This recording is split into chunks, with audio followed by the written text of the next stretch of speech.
Hello and welcome to the hashtag Make Procurement Awesome with SAP Ariba podcast series. Please welcome our guest today, Veronica Wills, Associate Principal of the Working Capital Practice at the Hackett Group. Veronica is a frequent guest to the podcast with her extensive working capital experience.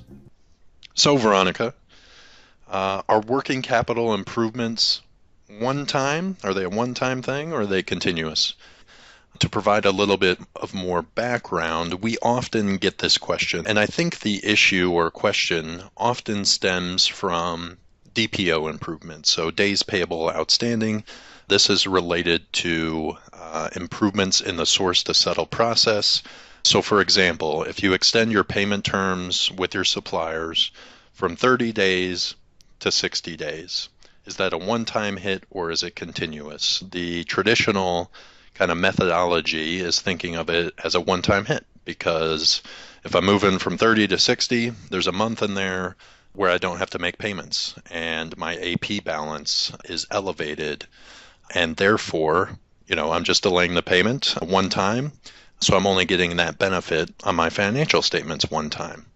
But we want to pose this question to you. You are the subject matter expert. You've got a lot of experience in the space, so we're curious of what your thoughts are on that question. Well, thanks for having me, Derek. I'm glad to be joining you again on the podcast. Always have fun talking with you guys about working capital issues and concepts, and I would say this is really a good one. It's a great question because it can be open to interpretation or debate depending on what type of working capital improvement benefit you're looking at. But the short answer from me is both. It's both one-time and continuous. I know that can be an unsatisfying answer for some people, but I'm sure that we'll get into the details. And as a side note, it is a question that has given me a great deal of PTSD over the years because, like you, I have had a number of clients challenge me on that as well. And that's the fun of finance, right? It's not always a clear-cut answer. It depends, or it's both. So yeah, that's good to hear. You've gotten this question a lot as well. So any other details on how it applies to both? Well, yeah, so when you brought the topic up to me a couple weeks ago, I thought it would be interesting to reach out to some of my team members and gather their input as well, rather than have this be, as much as I would like it to be the Veronica show, have it kind of reflect and incorporate the ideas of a number of different people that operate in this space. So I reached out to some of my team members, gathered their input. Out of the 6 people I polled, all 6 of them came back with the exact same answer, that the working capital improvements are both one-time and continuous. So let me explain and expand a little bit. This is a collective answer. It's summarizing the thoughts of my colleagues as well as my own. But from a reporting standpoint, you are looking at a one-time reported increase in cash, i.e. a large one-time impact to free cash flow, assuming everything else remains constant. However, assuming that the working capital improvements are sustainable, the amount of cash tied up in operations should be permanently lower. So that's from a cash flow standpoint. From a cost, service, and risk perspective, we unanimously agree that this is a continuous benefit back to the organization. Because as you know, and as the listeners probably know by now, when we are looking at improving working capital, we're not just influencing liquidity, we are influencing cost, we're influencing customer service, and we're influencing the amount of risk and the way that a company can manage risk as well. So let me give you some examples. Taking customer to cash projects, which are for us focused on improving DSO, days sales outstanding, which is how we measure receivables, and it's essentially an expression of how many days it takes your customers to pay you. So it's a measure of the cash health, or I guess the health of your receivables from a cash perspective.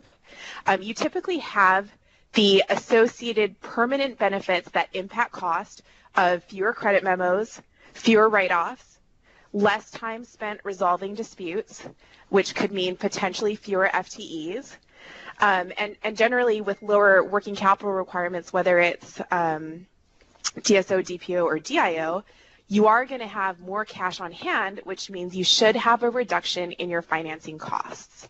So you have less of a reliance on debt or external financing to fund your business, which means you're not paying interest. So that's kind of a bit of a summary on the cost side of things. Now, from a risk perspective, you gain earlier visibility to issues that are impacting your receivables process, as well as better cash flow predictability overall, and therefore control of your liquidity.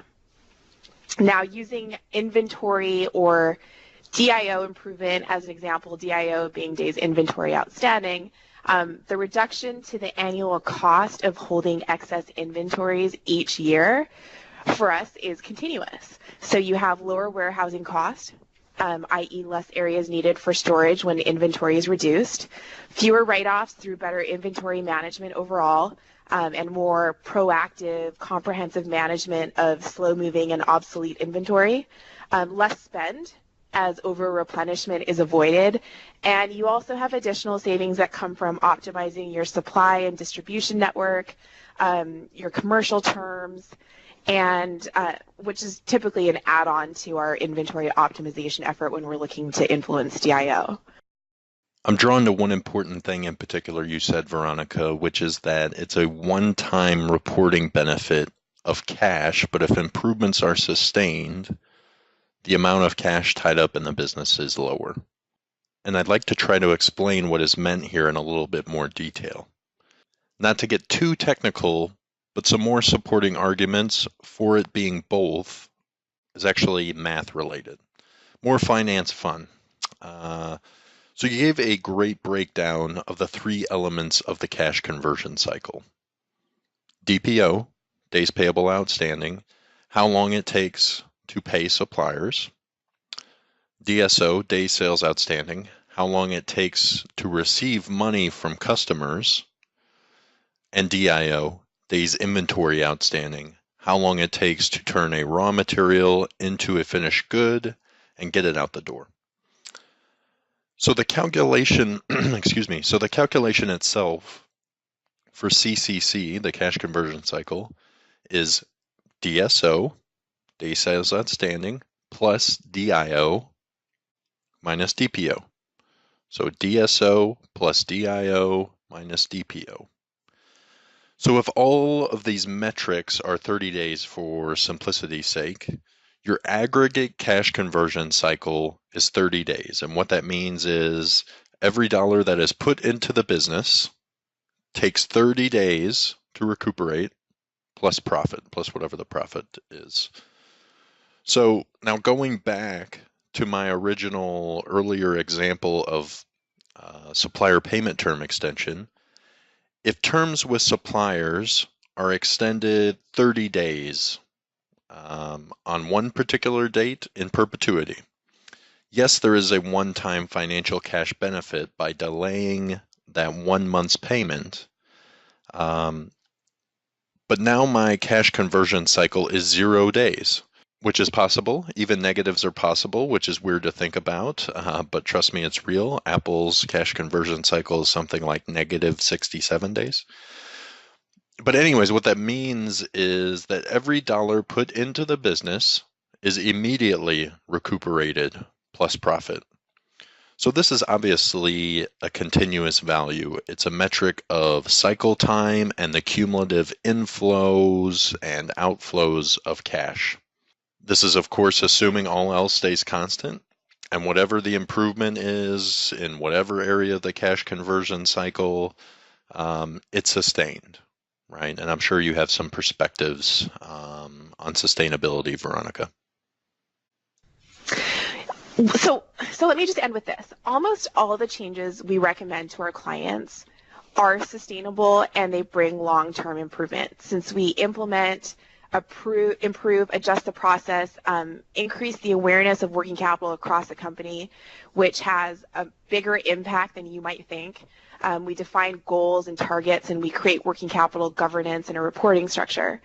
While companies may look to realize a one-time improvement, maybe at year-end or to bolster the balance sheet, maybe for reporting purposes for an M&A activity or immediate cash needs to pay down debt, companies that are looking to be world-class or the best at what they do are going to look to continuously improve their working capital position, and they're going to look to sustain improvement levels once the targets are met. the ones that do take on this continuous improvement perspective tend to align their working capital objectives with their cost-cutting initiatives that can be realized through the same or similar initiatives that we would employ. So as a general perspective, viewing working capital benefits as a one-time event and only putting value to that one-time financial statement impact is short-sighted.